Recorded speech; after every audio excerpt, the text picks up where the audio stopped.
台语135波泼摸注音法。台语有音也有字，伊起源比西周较久。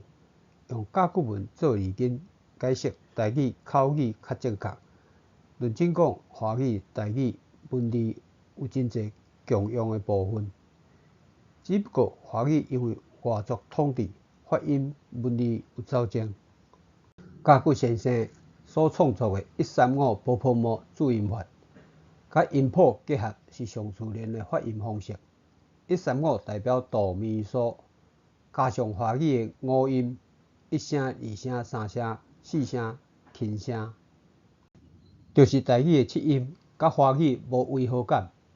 加上台语特有的鼻音、促音、落音，就变做真自然的发音，会使讲是好学，阁袂走精。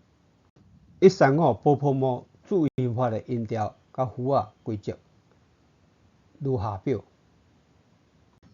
以雪中红的歌做例，今夜风寒雨水冷，今夜风寒雨水冷，可比红花落风尘，可比红花落风尘。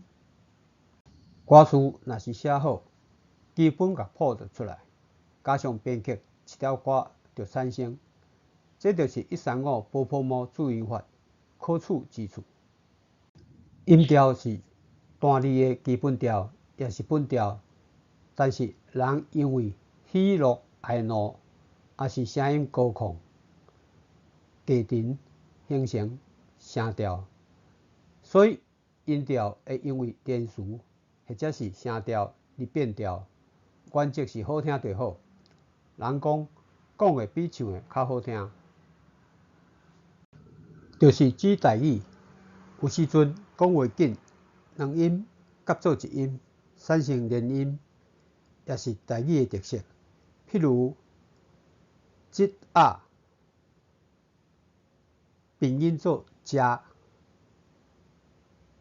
遮因为一音一字原则，简写一字。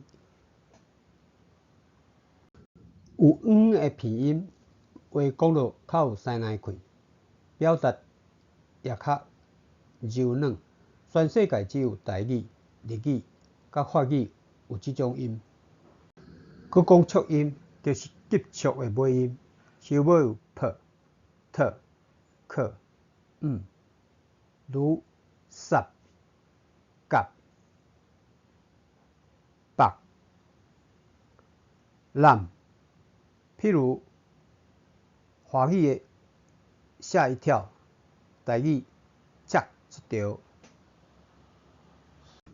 最后讲落音，譬如猴咬爬树，猴猴，歌对歌就是落音，马马对马也是落音。